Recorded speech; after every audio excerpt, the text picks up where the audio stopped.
আপোনাৰ ভায়েক, সৰু ভায়েক, কি ক'ব, ভাগ্য দুৱাৰ যাৰ যেতিয়া আছে। আৰু এয়া আমাৰ গাঁৱলীয়া পৰিৱেশ, চৌদিশে সেউজীয়া আৰু সেউজীয়া, গুৱাহাটীৰ দৰে নাই, চহৰৰ দৰে নাই অট্টালিকা। আমাৰ গাঁৱৰে সেউজীয়াই ধুনীয়া, ইয়াতে আমাৰ মন ভৰি পৰে, নতুন নতুন কবিতাৰ সৃষ্টি হয়। এইখনে আমাৰ আপোন গাঁও। বোকা পানীৰে আমি ইয়াতে ডাঙৰ হওঁ, তথাপি অলপ লিখা পঢ়া শিক্ষিত হোৱাৰ পিছতে চহৰৰ অট্টালিকাত যেতিয়া মনোনিৱেশ হয়, তাৰপিছতে গাঁৱৰ পৰিৱেশৰ কথা পাহৰি যায়।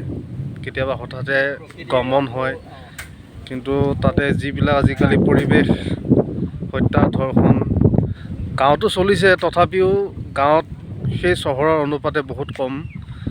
তাতে ধন টকাৰ কিছুমান প্ৰলোভনত পৰি বিভিন্ন ধৰণৰ বেয়া কৰ্মবিলাক বেছি হয়।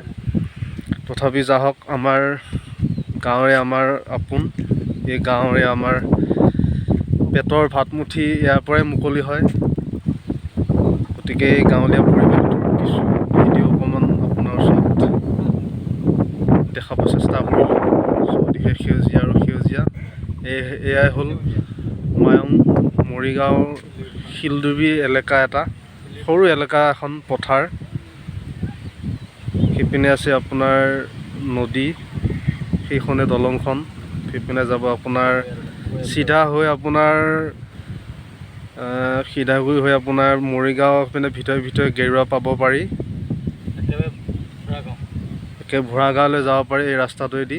আপোনাৰ এইটো আমাৰ মৰিগাঁওটো গুৱাহাটীৰ সংলগ্ন পথৰ মাজেদি সোমাই আহিছে। একে অকণমান সেউজীয়া পৰিৱেশ দেখুৱাই সামৰিলোঁ। ধন্যবাদ।